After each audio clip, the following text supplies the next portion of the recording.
My name is Shirin Sharifi. I've been working in real estate here on the Costa del Sol for 25 years. I've held every type of management position in real estate, whether it's marketing or sales.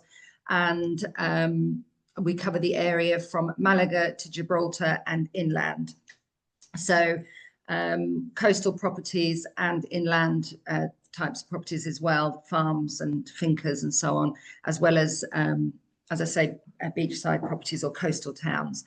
We do all different types of properties, as I mentioned, because it's very important to get across how we work. We liaise with all the other agencies on the coast, and we find the properties for you. So people like to work with myself, especially with this type of property, because of my experience and knowledge, product knowledge, local knowledge, and so on. Not just for properties, but for schools, golf clubs, and amenities as well. That local knowledge is really important. So what I'd like to do is listen to what clients are looking for. And I know a lot of my high-end clients don't particularly want to talk to many different clients and explain themselves a million times over and so on. So I listen to what they're looking for, and I'm their girl on the ground. I go out there and I network with all the other agents to find the perfect properties and create a viewing list for my clients, whether that's remotely with lots of video calls or in real life. I'll pick my clients up from their hotel or their place of stay, and I'll take them and tour them throughout the whole viewing tour. So yeah, it's a really nice way to work. It's very intimate. I get to understand and get to know my clients really well. And yeah, I'm friends with many of my clients after the event as well, or not, if as the case may be, whatever clients wish. I help them afterwards with furnishings, with finding babysitters, finding cleaners, finding gardeners, builders, whatever they need. We're there for the long term. And most of our clients are now referrals, which is something we're very, very proud about. Yeah. I'm the sales director for the company itself, so I run everything to do with the company, and all my guys are trained by me and my code of ethics, as it were. So yeah, it's a tight ship. Fantastic. Thank you for introducing yourself, Shirin. So let's not waste any time. Let's get straight into your presentation, and then at the end of this, I'll ask you some questions, and then we'll see if we have some questions from the audience. Can you see that presentation? Is that okay? Yes, perfect. So I've introduced myself and the company, and this particular seminar being based on the high-end properties and why the coast is so important. So the Costa del Sol, Andalusia in general, has some of the lowest tax brackets, very important for those obviously with millions that want to protect it. Wealth tax is set at 0 at the moment, up to $1 million, and also inheritance tax is set at 0 up to $1 million as well. So in general, the state of Andalusia, completely separate from other parts of Spain, has some of the lowest taxes in competition with Madrid and Barcelona. So that's very attractive, as I say, for millionaires wanting to protect their money. But also the local taxes, the council taxes are some of the lowest in Spain as well. So it's known as the Costa del Sol, but obviously it's also nicknamed the Costa del Golf because of over 100 golf courses that we have on the coast, whether that's a course where you can pay 50 euros a day and play, or whether that's golf courses where you have to have shares to pay that cost anything between 20 and 100,000 euros for a share, and then guests will pay anything between 100 and 500 euros a day to play on these super famous golf courses. We have 320 days of sun, and we have what we call a true microclimate. Now, many other areas will talk about having a microclimate, but it just isn't true because the land is so flat. We have a true microclimate because we have the mountain range behind us and the Mediterranean in front that protects us as well. So a recent study done by Idealista showed that 7 of the most expensive properties in the whole of Spain were in the Marbella and Benavís area, which is extremely important. It's a big it's a big show of how that why the coast is so important. The access to the rest of Spain is really important because from Malaga you can get a 2-hour train journey to Madrid itself. We're 2 hours away from beautiful city of Seville, and we're 2 hours away from the ski slopes of Granada and Granada city itself, and obviously to Cadiz, we're 4 hours from Portugal. But Malaga itself as well has been nicknamed Little Barcelona because it's gone up in quality so much, with many Michelin-star restaurants and just a beautiful buzz going on in Malaga at the moment. So, you know, that's it's gone up in quality. The whole coast has gone up in quality so much. Obviously, Marbella has always kept the value of the coast up as well for reasons I'll go into later. So we have fantastic sporting facilities, the golf, the surfing, the horse riding, the equestrian sports, and so on. Again, I'll go into that later with Sotogrande. But the beaches, we have European standard blue flag beaches, some of the best restaurants, and some amazingly, some very famous chefs with restaurants here. And it's always been a proven investment. Properties have always gone up in value here. I can give you many examples. A client of mine bought a property for 3.5 million. 3 years later, sold it for 4.75 million. Properties, let's say, bought around 350,000 a few years ago are now being renovated and made really wow, very sort of clean lines and bright designs, and are selling now for, let's say, around 550.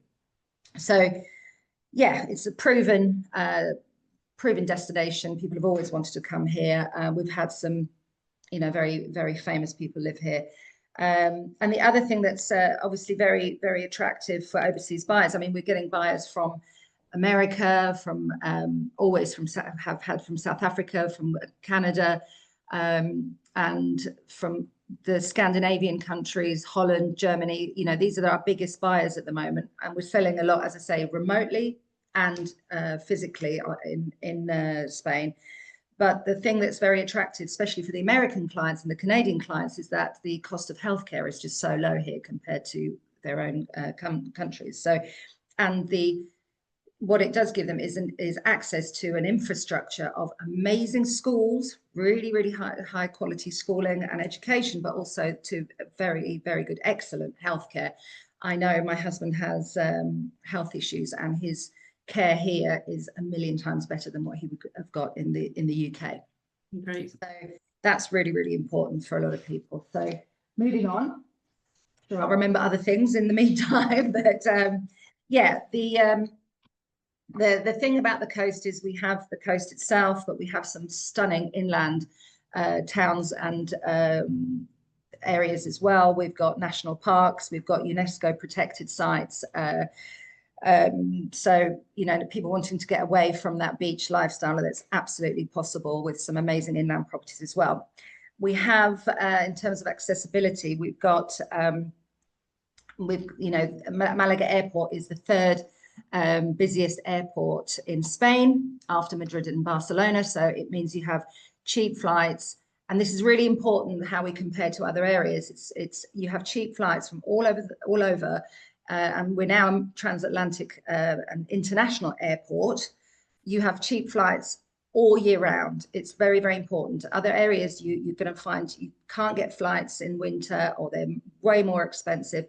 That's not true into Malaga. It's all year round. So the other thing about that we have, which is quite unique, is from Nerja all the way to Gibraltar, they've created, and it's 80% finished, a boulevard where you can literally walk along the whole coast if you wanted to, which is it's really helped a lot of the areas on the coast. And so we have people wanting to be close to Malaga, obviously being the fourth largest city now. It has a booming tech industry. So a lot of people coming here wanting to work and live in Malaga itself, but also the rest of the coast going further towards Gibraltar. It's quite important because there's a huge gaming and tech industry in Gibraltar as well. So people who can't afford to live in Gibraltar will buy property in Spain and commute every day. So that's really important as well. As I mentioned, the international investment has always been there. We've always had clients from all over the world. I moved here in 96, and we've always seen a real mixture of nationalities live here. And there's a good reason for that. Anything happens around the world, I'll bring up the Ukraine situation, for example. People don't feel safe in their countries anywhere. It doesn't matter what happens, but they feel safe. They feel secure. The policing here is fantastic. And because of the lifestyle, the weather, the outdoor lifestyle that we have, it makes it very attractive for people to come and live here. Now, why here? Why not anywhere else? Well, the infrastructure, as I mentioned, is so good. We have international restaurants, right from the traditional Spanish right the way up to 5-star sushi restaurants and so on, and anything in between. So we have, as I mentioned before, very famous chefs here, opening restaurants all the time, and it's a world-class lifestyle. So we have the cruise ships coming into Malaga, for example. Yeah, the facilities here are exceptional. Malaga, for example, has a huge designer outlet now, and yeah, and Puerto Banús, which I'll speak about in a minute, offering every single label you can possibly think of in terms of designer shops as well. So yeah, we move on to the next slide. So Marbella has always been the jewel of the coast. Many people will know of the Golden Mile, the stretch between Puerto Banús and Marbella, the town centre itself. That has some of the most expensive real estate and land in the whole of Europe, sometimes in places. So it has the 2 Saudi palaces built there, and you have the famous hotels like the Marbella Club and the Puente Romano Hotel, which makes it, a lot of people get it are turned off when we say Marbella, because what they're really thinking about is the club land of Puerto Banús. Now, Puerto Banús is very clubby. It's, you know, some of the clubs, you know, don't open, but during the day, the marina is beautiful with some great restaurants, and that's where all the designer shops are. And of course, it has El Corte Inglés with even more designers in there as well. But, you know, you've got the super yachts in Puerto Banús, you've got the supercars in Puerto Banús, but Marbella itself is more, you've got the old town, which is really, really beautiful with the little boutiques there, but also the gorgeous little tapas bars and so on. That's the difference between Marbella, Old Town, and Puerto Banús itself. So obviously people find it perfect for permanent living, of course, for many reasons I've already given. But we've had, you know, Marbella's had some super famous people buy and live here. Sean Connery comes to mind straight away. But many people have come and been here, and royalty from all over the world have got properties here as well. So yeah, footballers, film stars, we've had them all here. You know, we've got a diverse type of properties along the whole coast anyway, but in Marbella especially, we have the huge, you know, villas and so on, traditional or modern, and we have the luxury apartments for anyone that wants easy lock up and leave types of properties as well. Rentals are, I mean, the whole coast are incredible. People won't believe some of the prices people are getting for their rental properties, whether it's villas or apartments. So we can discuss that at a later date. But yeah, the old town is just beautiful with the different color pots and so on. It has that authentic Spanish charm, but of course you've got Puerto Banús if people want that club lifestyle as well. Moving on, Estepona. Estepona is where we have our first and main office. It is growing incredibly, and very, very importantly, it used to be the Marbella's poor little sister, but it's it's incredible how important it is and how popular it's become. Mainly, it started off because people saw it as a cheaper place to buy or better value for money, but now it's been beautified so much. They've spent millions on beautifying the town and reforming, keeping the frontage of the property, the older properties, but renovating the internal, keeping the charm, but making it a little bit more attractive. Now, Estepona a few years back was in debt for over 300 million euros, and that's literally just been paid off in the last couple of months. So the town is now debt free. The mayor is super famous. It's been, Estepona has been voted one of the best places in the world to live. Cleanliness, health facilities, all that kind of thing. It's again, the beach is beautiful and clean and wide. But again, Estepona has just lowered all of its council taxes and is now one of the cheapest places to live in that sense as well. Still a lot of potential for growth, still a lot of buildings now being built with the Northern European in mind. Whereas in the old town, you have the smaller properties, no outside space, but full of charm. We're now building still quite central, I have to say, walking distance to a lot of things like the old town and the marina, but they're building them with the Northern European in mind, with big outside space, lots of light and so on. So we call it the Garden of Andalusia because of the amount they spend on flowers every year. And yeah, it's a great place to invest if you want the facilities there, but you also want good potential, and the rentals, again, fantastic in Estepona. So really recommend it. Yeah. That's why we opened our first office there. We also do have an office in San Pedro in Marbella, I forgot to say. So moving on to Benavides. Benavides is the richest principality in Spain, okay? It has, again, I mentioned before, 7 of the most expensive properties were in Marbella and Benavides. This is because we have 2 urbanizations, private estates. One is called La Zagaleta and the other one is Madroñal. They're both gated, but Zagaleta being the most famous of the 2. It has 2 private golf courses. It has air-conditioned stables. It has a helicopter pad. It has a private country club, so on and so forth. And it's a super secure estate.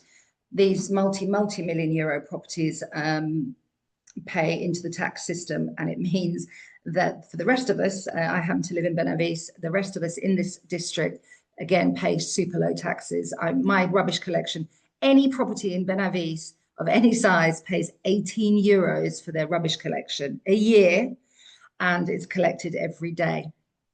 So that's it's close enough, it takes me, I live in a gorgeous village called La Heredia. It's 7 kilometers up the Ronda Road.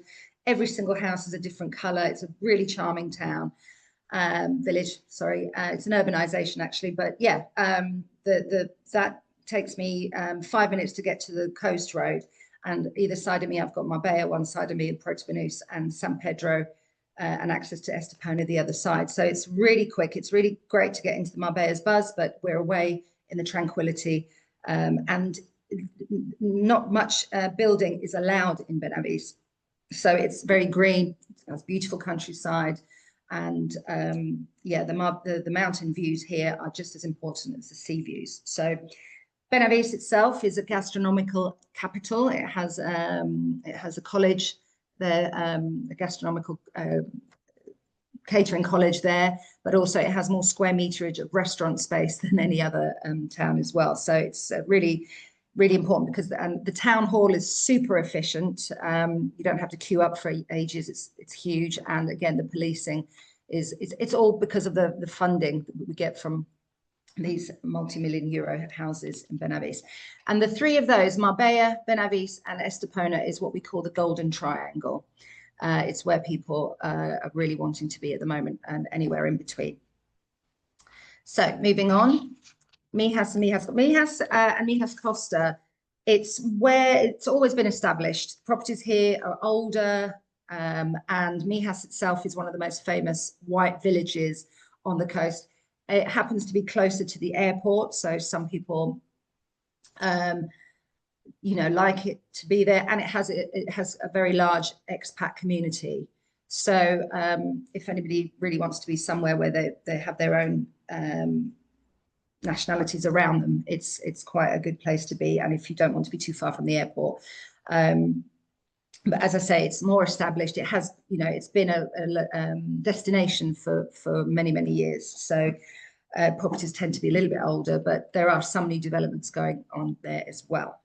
So yeah, that's Mijas. I'll move on. Now, Soto Grande is very specialist. Soto Grande was created by an American designer, and it was built around the marina originally for yachting, but also we have some of the most famous golf clubs set back as well. Soto Grande itself, Valderrama, La Reserva, all these super high-end golf courses are all in one place. And it's a place where people want to buy to be very private. So if you like yachting, polo, the English royal family come every year, or the boys used to come and play polo every year at the annual polo competitions that we have here. And if you like high-end golf, good quality, large villas, but very private. It's super refined. It's where the old money like to be, and away from the tourist crowd. So yeah, it's very private, I would say. So that's important. Some examples for you there. These are some luxury villas that we have. As I say, we have traditional and we have modern, but we also, in all of these areas, we also do have, for example, Benavis has these super expensive areas, but we do have, let's say, Los Arqueros Golf or La Quinta Golf, where we've got beautiful 2-bed, 2-bath apartments there, starting at around 350, 400,000 euros. So beautiful views, access to golf, access to Marbella and so on. But in all areas, we can find all different price ranges. So yeah.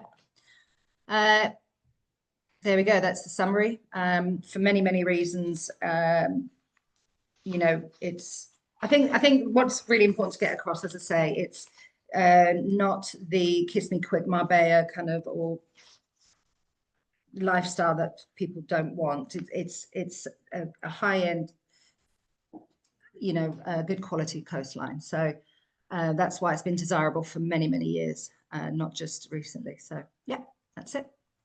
Excellent. Thank you, Shirin. That was really useful. I live just on the outside of the Costa del Sol. I live in a little town called Almuñeca, but we regularly, most weekends, go into the Costa del Sol because there's so much to do there, isn't there? There's everything